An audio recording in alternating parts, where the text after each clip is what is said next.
Hello, everyone, and welcome to the Challenge of Performance Leadership webinar. Thank you so much for joining us.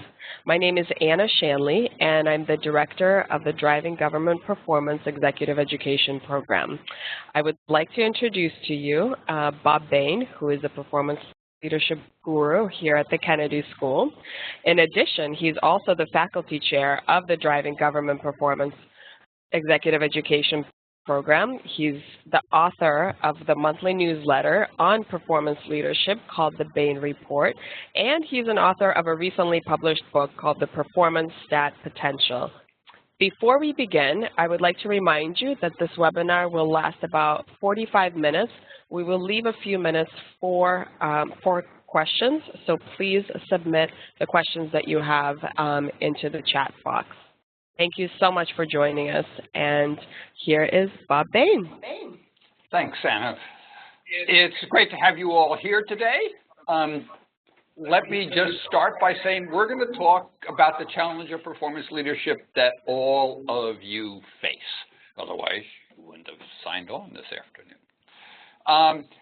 We're going to use as an example here the performance stat leadership strategy started in the city of New York with CompStat in the early 1990s. It then spread around. Here's an example of the early CompStat room. You will see in the bottom right-hand corner the precinct commander that's standing at the podium.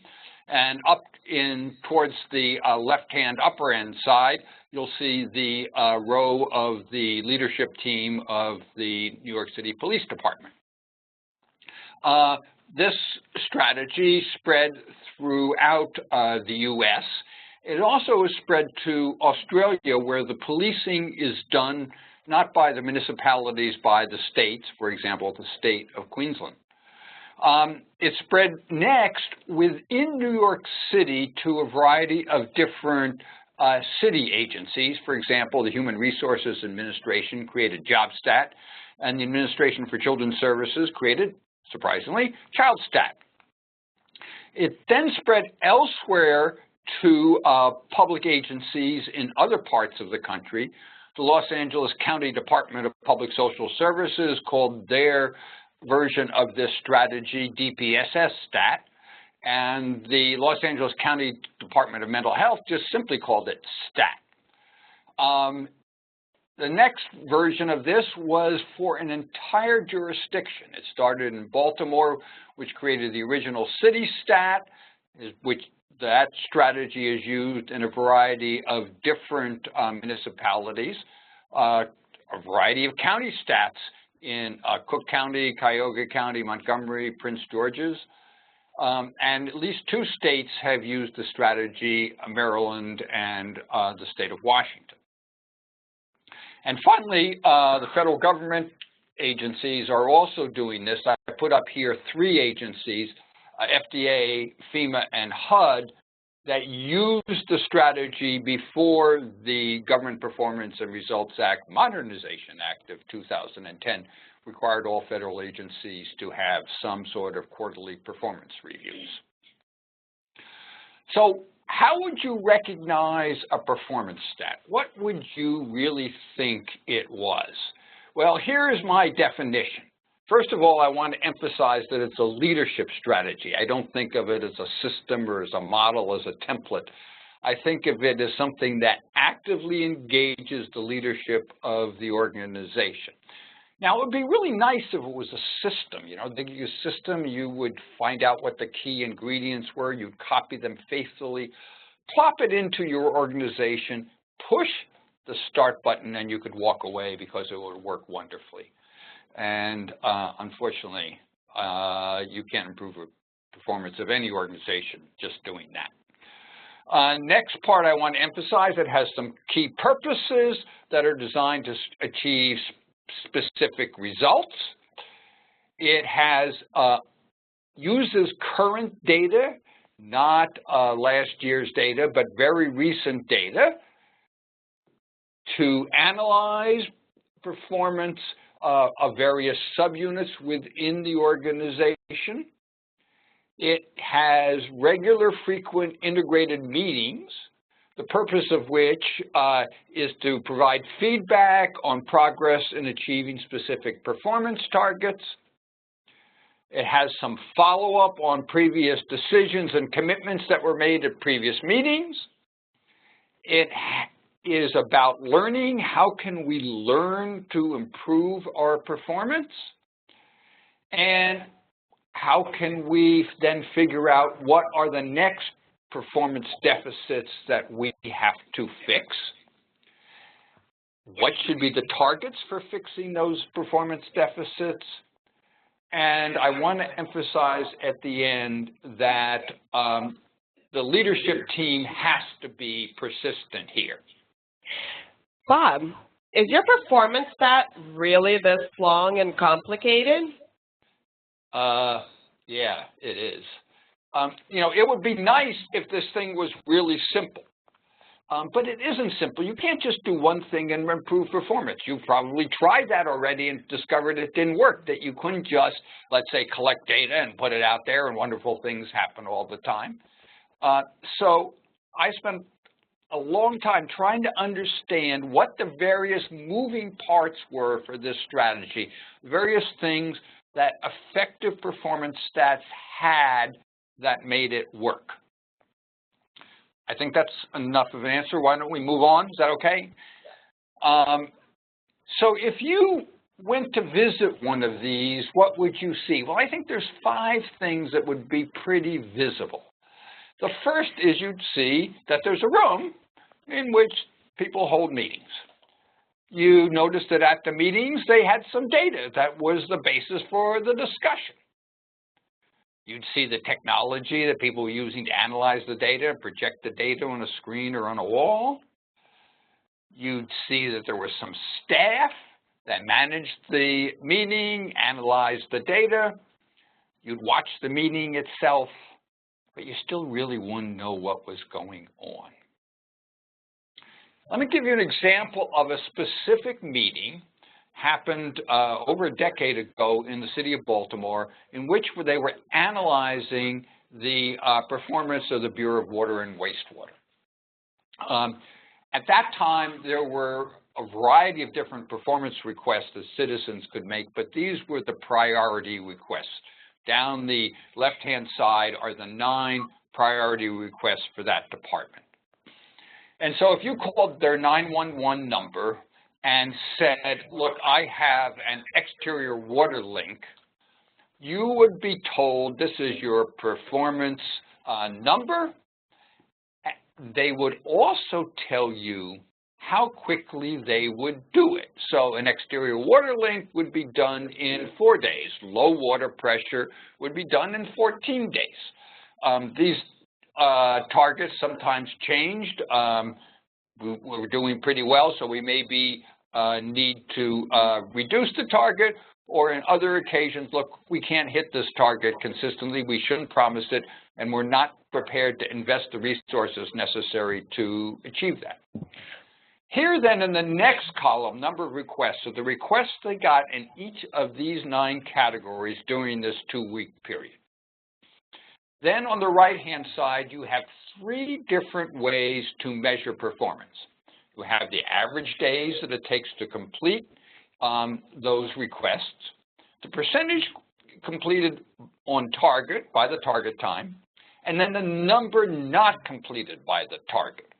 So you have to have 3 different ways to measure this, in part because the average doesn't capture the extremes, and in particular the long tail, and so you have to have that number in there as well, and then it helps to have, of course, the number that you didn't complete on target. Bob, can I just ask a quick question? What's with the performance for storm inlet chokes? How come it took the Bureau an average of 17.5 days to complete a task that's supposed to be done in 10, and over 200 were not completed on time? Okay, I was at this particular meeting, and you might notice that there's a lot of requests for the Bureau of Water and Wastewater during the 2-week period. Well, it turned out that the hurricane had gone through the city during that time, That's why you had 275 requests for sewer water in the basement. And obviously, sewer water in the basement, which has a target resolution time of 1 day, is a lot more important than storm inlet chokes, which have a target resolution of 10 days. So this meeting was primarily about the question of what did we do right so we make sure we do it again? What didn't we do right so we can fix it so the next time we have to confront this type of problem? Now, storm inlet chokes were a minor problem compared to some of the others like exterior water leak or no water, let alone sewer water in the basement. And so the agency wasn't really being criticized at this meeting for not meeting that target. Now, of course, if you came back 2 weeks later and 4 weeks later and 6 weeks later and you hadn't done it yet, that would be a different story. But this meeting was primarily about learning what did we do right so we can do it again, learning what we did wrong so we can figure out how to fix it. I think that's enough answer. Why don't I move on to a discussion of what are the purposes behind this management strategy.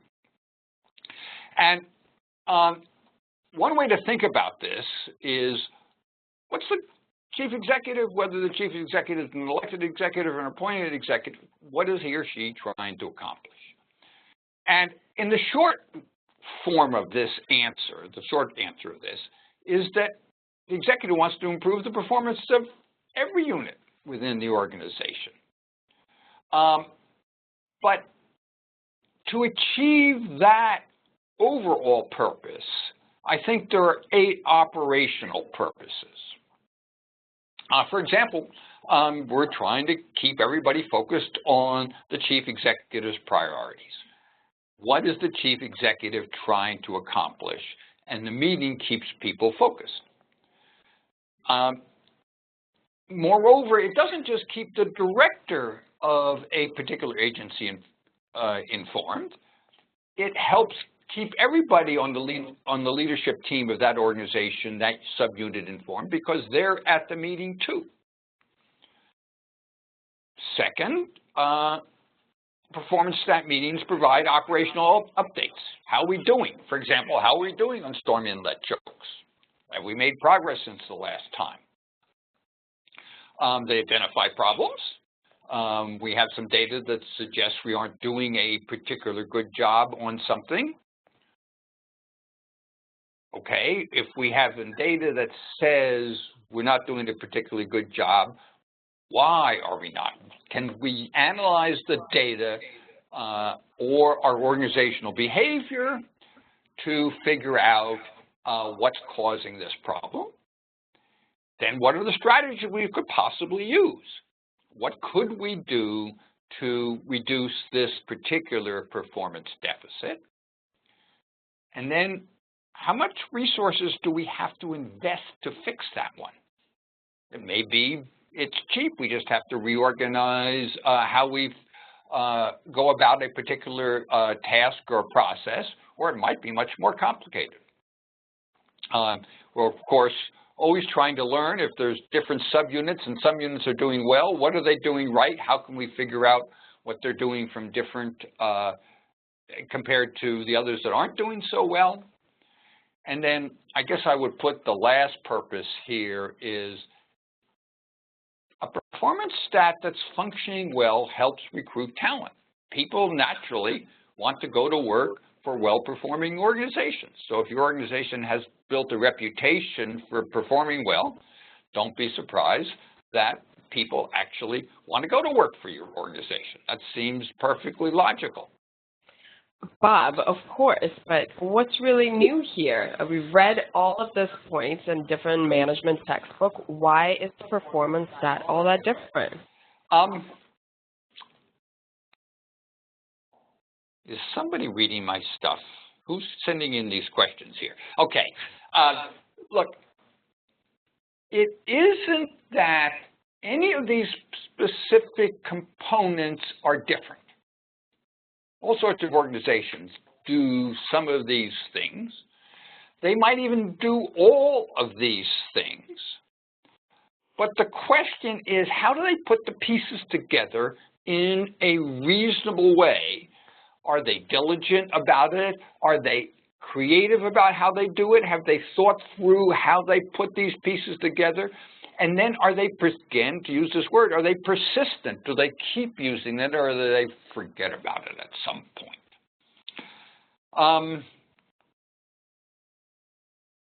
I do think, however, that there are 6 aspects of that that do distinguish it a little bit.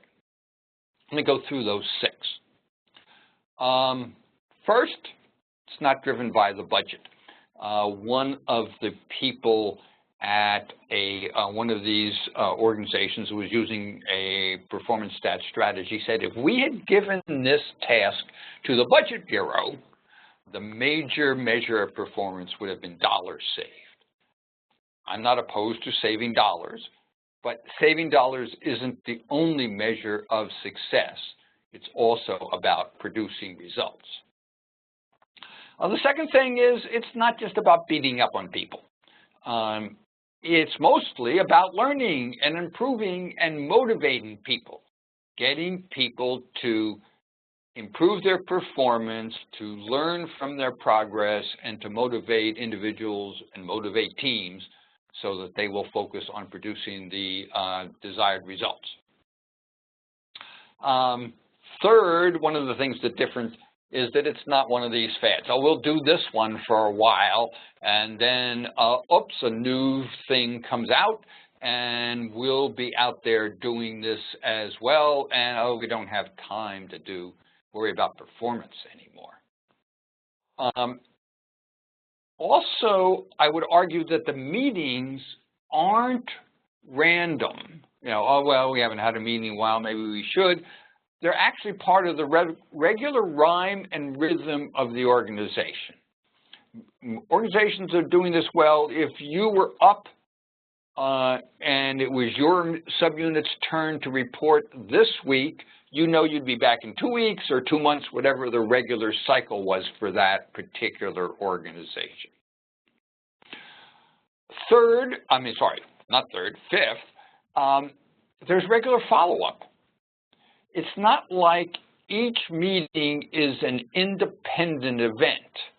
Most of the meetings are part of a continual dialogue about how we improve performance, how we address this performance deficit, what can we learn that we've done so far, and what can we learn, what can we design our process so we can learn better in the future. Now, I want to emphasize here that if you go to visit one of these, you're not going to see the follow-up. That is, you won't understand why the questions are being asked. The first time I went to Baltimore, I saw the Department of Parks and Recreation, and I saw the Bureau of Water and Wastewater. I came back 4 months later, and I happened to see the same 2 departments, and I understood the continuity. I recognized that this question wasn't just a random one-shot question. It was part of a bigger theme, regular follow-up on key objectives, key performance deficits. 6, it's not like the top management is beating up on the subordinates. There's also the question of responsibility of the leadership team of the organization to its subunit directors. And so this is about mutual responsibility. Executives of the subunits often come into the meeting saying, look, we could do this, but here's what we'll need for you. It might be more resources, but it might be more flexibility or just some form of personal or professional support. So it's not as unidirectional as we think of most management. At this point, I want to emphasize what I would call the cause and effect question. That is, why would we think this would work anyway? What would we think this might accomplish? This is what academics like me would call the theory, but you could just think about it as the issue of cause and effect. We do something why do we know, or why might we even think that we would produce the desired effect? Of course, this is usually implicit, and why it took me a decade to write the book. What are these behaviors?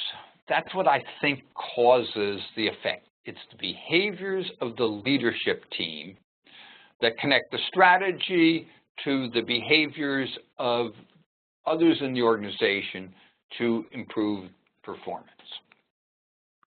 I think there's lots of them, actually, and you can put these together in different ways. You can think about it differently. I came up with 16. There's nothing magic about 16. You could have collapsed some of them. You could have expanded some of them. But I do think these 16 capture what it is that the leadership team's doing and how it affects performance. About 4 of those are focused primarily on identifying and keeping attention on what we're trying to accomplish, and that others are focused on how we get people to actually do it. First, leadership behavior. Reiterating, telling people again and again what the purpose is that we're trying to accomplish. This keeps everybody focused on the big picture. They may be focused already. I think, unfortunately, then in lots of organizations, that's not particularly true. Come on, Bob. I know you've said this several times, but aren't people in every organization supposed to know what their mission is? Yeah, they're supposed to. Do they? That's a different question. And there's lots of pressures on people all the time, getting requests from stakeholder groups, getting inquiries from the press, they're getting requests from legislators, and it's hard to keep attention on the big picture. So simply reminding people one more time what we're trying to accomplish is not necessarily a waste. In fact, I think it's really important. Analyzing data can tell you what your performance deficits are. Looking at the data, it may be literally looking at the data. It may be using some simple analytic techniques to identify where it is that we need to make some specific and significant improvements.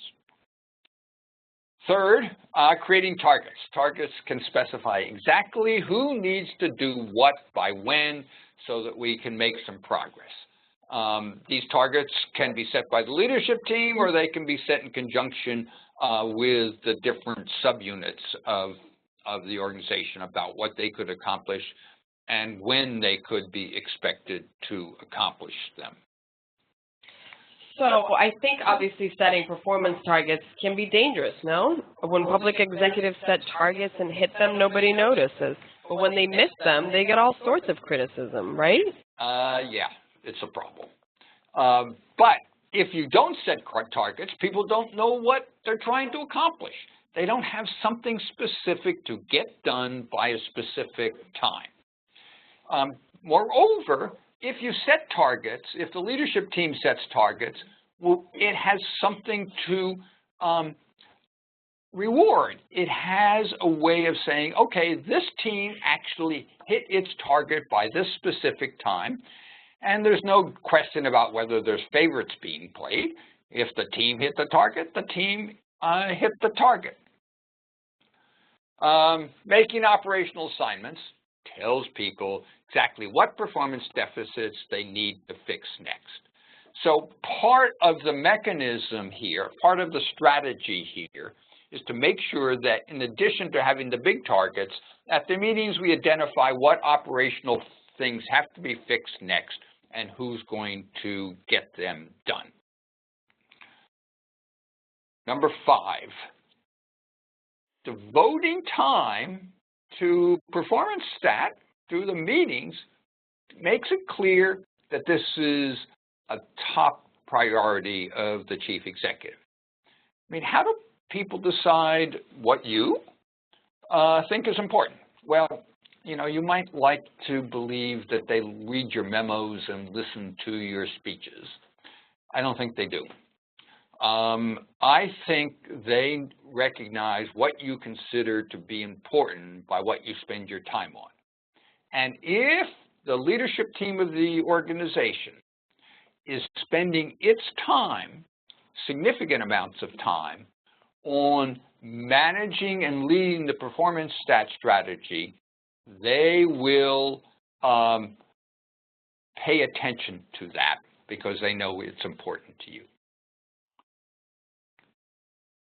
6, holding meetings gets people's attention. Now, the meeting is the original management strategy that we humans developed on the plains of Africa millennia ago, but it's still an effective management approach because it brings together the people who can identify problems, can solve problems, can report back on progress being made.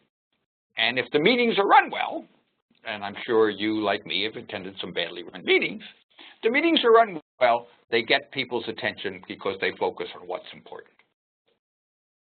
7, ask people for reports. How are you doing on fixing those storm inlet chokes anyway? Asking for reports on specific targets, specific assignments, means that people take them seriously.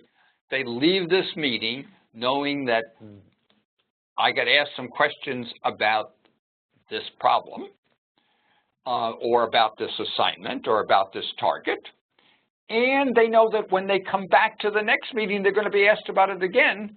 They can't wait until the day before. They have to begin to work right away. So it gets people to take the targets and the assignments seriously. Asking questions of individuals can give them a sense of personal responsibility. They know that they're going to be asked. It's not a question of asking the organization. It's a question of asking specific individuals questions about what they are up to, what they're trying to accomplish, what work they've been doing to accomplish it. But Bob, don't you think that asking questions in front of people, in front of the superiors and peers and subordinates is kind of intimidating? Yeah, it is. And particularly in front of, as you said, peers and subordinates. Because everybody wants to look good in front of their peers and certainly in front of their subordinates as well. But, that comes with the territory. If the question is being asked about their unit, about their assignments, about their targets, they're the people who know the question, know the answer the best. And then there's the opportunity to have the discussion with everybody in the room about what we should do next, given whatever progress we have or haven't made. But asking questions of individuals certainly will promote their personal sense of responsibility. 9, the follow-up, as I've emphasized several times already, again, gives people the chance to both have a sense of responsibility, but also to make some judgments. So there's the feedback that we get from the follow-up that says, oh, well, maybe we have to make some changes in our strategy. Maybe we've got to give assignments differently. Maybe we got to have different assignments. The ability to constantly monitor what's going on and talk about what progress is being made and what progress isn't and what we have to do next comes with the frequent follow-up and then, of course, the assignments that go with that follow-up to create the feedback. 10, nothing beats comparative data. I've been in lots of these meetings, and when they throw a bar chart on the wall with a bar chart for each bar for each of the subunits, people pay attention real fast. They ask, look and see, identify who's the top performer and why is that unit the top performer, and they look and see who's the low performer and why that unit might be the low performer. And so if the data represent real ability, represent real progress, and every team has the ability to make that progress, then it gives each member of each team the ability to recognize how well they're doing when they're being compared with their peers. Comparative data is really powerful. 11, looking at the positive deviants. These are the folks that are deviant but in the positive direction. They are doing something that other units aren't. And so what is it that they're doing? I chose the word scrutinizing here carefully because I thought it was important to recognize that sometimes they may not know what they're doing different. They may not even recognize that they're doing anything differently, but they may have created a process or an approach that's different from everybody else's, and that means that they're doing better. So we want to figure out what it is they're doing better and then help other teams learn as well. You want to reward accomplishments. You want to make sure that people understand that the work that they're doing is valued, and you want to make sure people understand that progress is possible too. So you want to reward, if only with great job team, keep up the good work. Make people feel that it's possible to achieve real improvements. Now, of course, at the other end, you have to make sure that those who aren't doing well don't get away with a free ride. I chose the reproving carefully. I didn't think that you want to think about beating up on them. You want to simply make it clear that they need to improve. So, in addition to praising the folks that are doing well, you also need to make sure that the folks who aren't doing well understand that they need to make some significant improvements. Okay, Bob, but my impression from The Wire is that CompStat is mostly about abusing people. Is that really a good way to run an organization, yelling at everyone? Okay, I suspect that most of the people out there have at least formed part of their opinion about PerformanceStat, CompStat from The Wire. I've never seen a real meeting like that at all. I think the reproving that happens at most meetings is simply by asking the question again. Last meeting, we asked you this question. I'm going to ask it again. How you doing? Again, if you went to a meeting, you want to understand that maybe this question's been asked 3 or 4 meetings before, and everybody else knows that, man, they're really getting tough with this guy, even though they're being perfectly polite. Moving on to 14, most organizations, what gets done is a function of the culture. But often the culture isn't a culture that focuses on performance and results. Moreover, in most organizations, culture is conveyed by stories. People tell stories that indicate what behavior is acceptable, what behavior isn't. And the problem that the leadership team has is that the opportunities for frontline workers to tell stories to each other, to convey their sense of what the culture should be, is a lot more frequent than the opportunities for the leadership team to tell their stories. So they have to work at developing their stories and making sure that the stories get out there not only at the PerformanceStat regular meetings, but at other meetings as well. One of the nice parts about the meetings, or one of the intimidating parts about the meetings, is you were being evaluated by everybody else in the room. If you're the person standing at the podium, if you're the person who's getting the questions asked, everybody else is evaluating you. They're doing this because they're human, they can't help it. They're asking themselves, did she or he answer that question well? Did she and he fail to even understand what the question was? Did they answer it the same way they asked it the last time? Everybody's evaluating everybody else. And here's the last behavior I want to emphasize. Again, remaining persistent. You can't let people think this is going to go away. You have to come back. It has to be part of the regular rhyme and rhythm of the organization. So that's the challenge of performance leadership that all of you face. And I'm open to the usual stuff. Okay. Do we have more questions here? We do have more questions, Bob. Question number 1. Are there typically any field staff involved in performance stat meeting? How far down the ranks are participants in the past? I think some organizations it's got very few. Some organizations it's got a lot. As I said before, some leaders of subunits want to make sure that their staff is in the room so that they get the message too.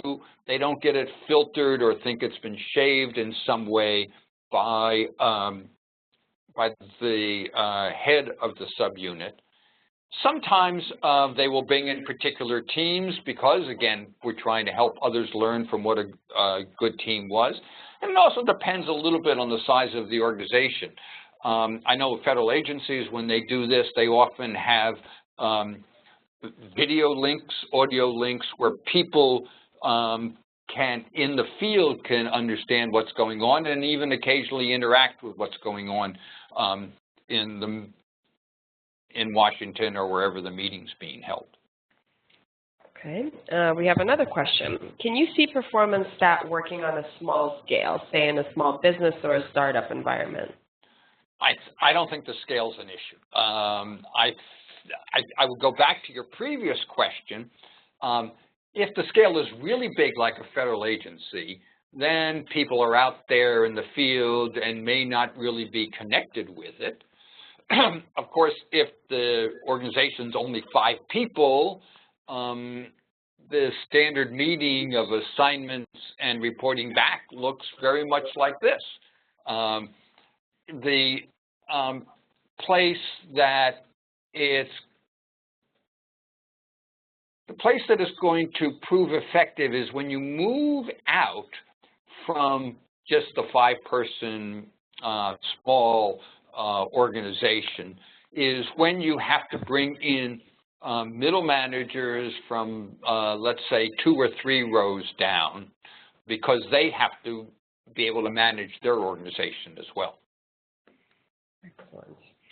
In regards to setting targets, what do we think about a grading system for meeting targets? For example, a grading system where between 100 to 95% equals an A, 95 to 85 B, and so on. So lots of times we set goals and judge people if they met based on pass-fail only. Yeah, I'm obviously in the grading business. Whenever I teach a course for our students who are earning degrees at school, I guess I'm not ideologically opposed to that or ideologically saying it works well. I think that's much more of something that's within the organization. At the same time, I would argue that the target doesn't have to be 100% success. The target could be we're going to do this 95% of the time. Then what you have to worry about, though, is what are those other 5%? Are those other 5% the long tail that nobody's done anything about? Or are those the 5% that they missed? You know, they were supposed to do it in 10 days and they did it in 12.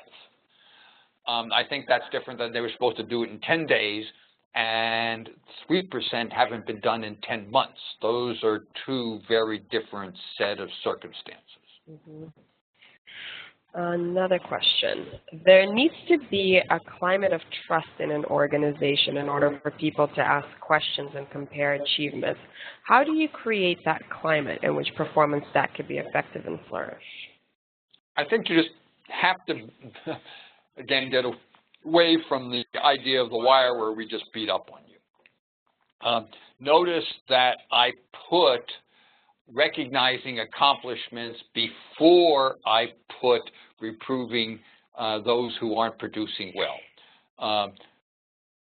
I think the meetings I have been to, people are frequently trying to make people feel good about actually getting something done. I mean, that's what this is all about, getting something done, and we want people to feel that they've accomplished something, and this strategy gives them the opportunity to do that. Great. All right, we have another one. Regarding behavior 10 in the presentation, how can you compare different subunits that may not have the same variables or the same amount of responsibilities? Yeah, well, you can't, okay? I mean, you can't compare the fire department to the police department. You can't compare a big subunit with a small subunit if you don't have some mechanism for dividing by whatever the resources are or whatever the constituents are to sort of normalize the comparisons. And sometimes, of course, you don't have any subunits. You only have one unit, and so there's nobody to make comparisons. I mean, the important point I wanted to make there is if you do have comparative data, you want to take advantage of the motivational features behind the comparative data. Right. Bob, you have noted in the past that it's important to make sure people are not achieving results in a way that constitutes cheating.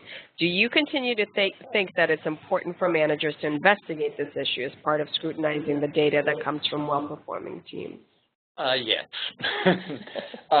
Yeah, you obviously have to be checking to make sure that people aren't achieving the target but not the purpose. Okay, the dilemma with a target is it usually isn't quite the same thing, excuse me, isn't quite the same thing as the purpose. And so you have to be vigilant about making sure that when the organization achieves its target, it is also making progress on achieving its purpose. And then once it's done a good job at target A, the organization says, okay, now what are we going to do to get closer to achieving our purpose, and creates a new target. But yes, I would argue that this is a common concern in all organizations, and therefore you ought to spend some time making sure that you're actually achieving your purpose as well as hitting your targets. Okay. When results or solutions are not readily available, for example, there's not enough time or resources, how does reporting not become a death by PowerPoint?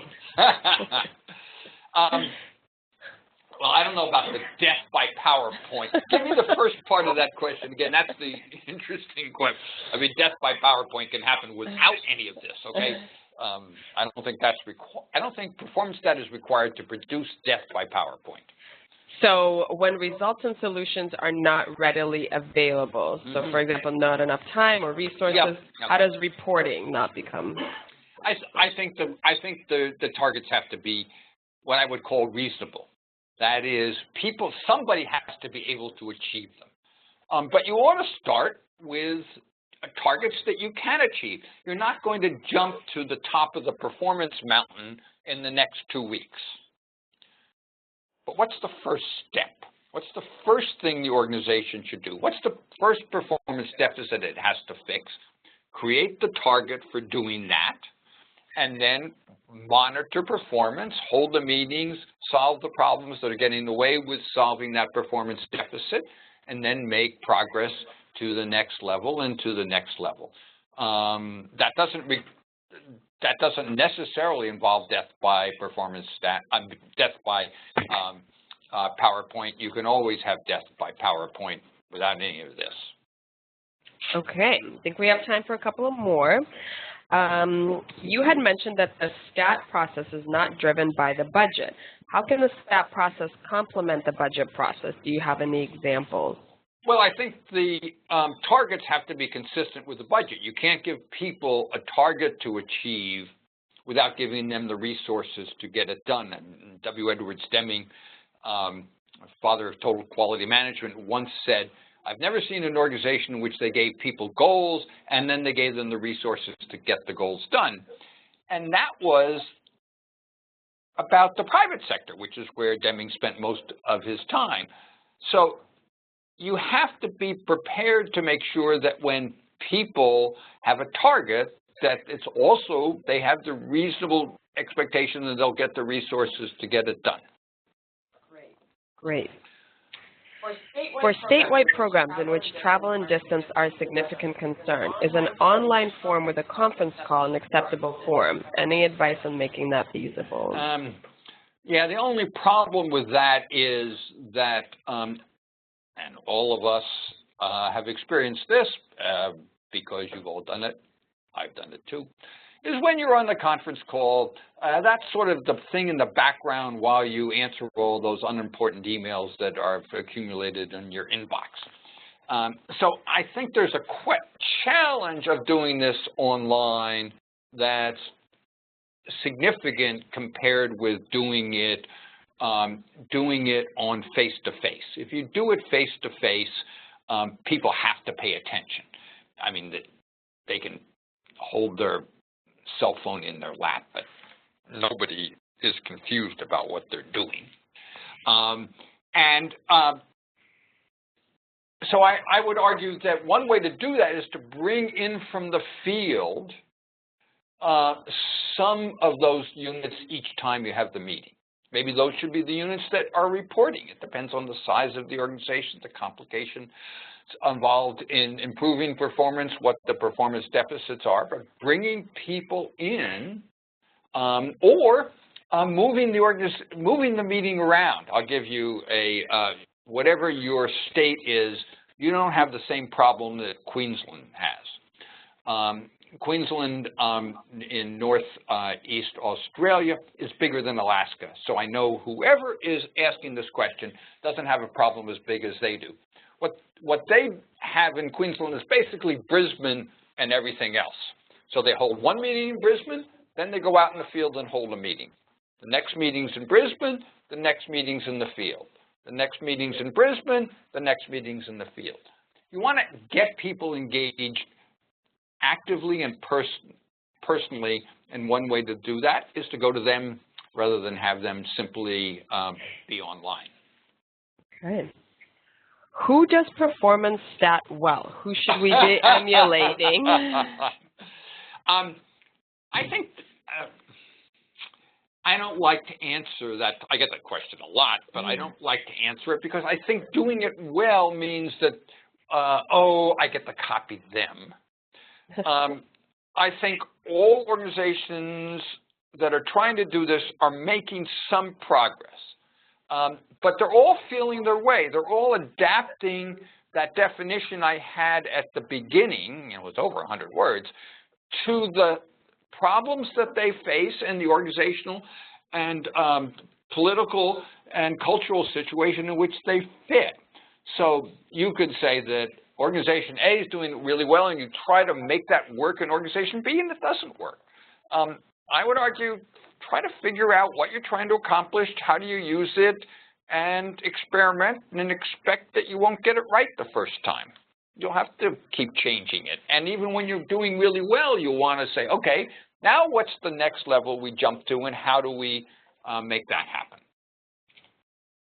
How are we doing on time, folks? We almost at the end. What do we think we should do? 2 more questions? 2 more questions. I'm happy with 2 more questions.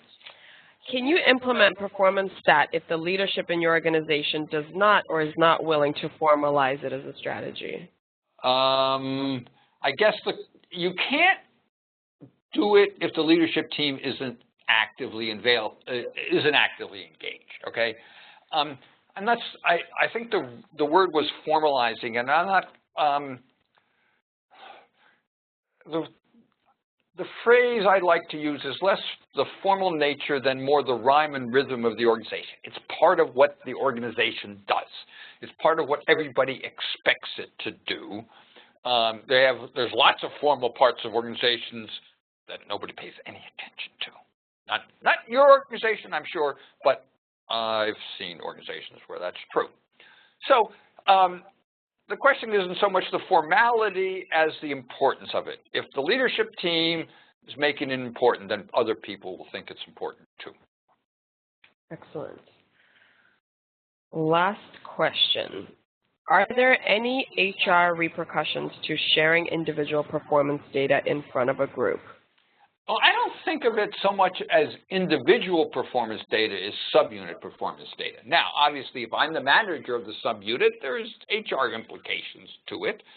But I don't think of it as a question of the individual's performance as much as the subunit's performance, for which there is a person who has formal responsibility and maybe a small leadership team that has formal responsibility. Well, there are the people that are responsible for it.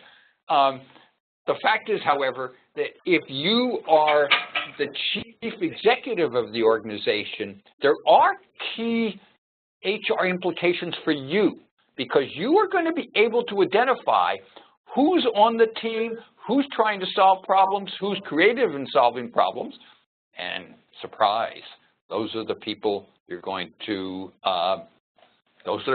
promote. So there are HR implications, but they aren't quite in the same formal HR implications. They have to do with assignments and trust and promotion. So is that it? There's one question which I feel like a lot of our listeners would probably relate to. So okay. Do you mind? Okay. One more question. So I work in a performance stat environment, but always hate walking through the door as I have not been given the appropriate staff needed to fulfill my goals due to budget cuts. In an instance like this, what are your suggestions of how to handle this meeting? I think you got to come to the meeting prepared to explain explicitly what you need to get it done. World's full of performance cuts these days, but as I said when I was talking about the Bureau of Water and Wastewater in Baltimore, they made some decisions about what their priority targets were going to be and whether they should make the time in which they're going to perform against a particular service request shorter, or whether they needed to make it longer because they were unprepared to invest the resources, or they simply didn't have the resources to achieve the target. So your targets have to be realistic given the resources that you have. Now, of course, everybody will come and say, gee whiz, I don't have the resources. I really need this or that. Again, comparative data will help. If subunit A is achieving the target with the same unit that subunit B has and subunit B isn't, then there's clearly some sort of problem. Okay, I think what we'll do is we will wrap it up here. If you found this webinar useful, you can think about coming to Driving Government Performance at the Kennedy School in September. Here are the dates. And here is a web page in which you can get all the information that you might need. And last of all, here is both cover of the book. You can buy the book and go to your local bookstore and complain that they don't have it on the shelf. And of course, you can subscribe to Bob Behn's Performance Leadership Report. It comes out monthly. It's free, though I don't always have it available on the first of the month, and sometimes I don't even have it available on the last of the month, but I produce 12 a year. Thanks for coming. Hope you benefited from this. Hope to see you at Harvard in September. Thanks.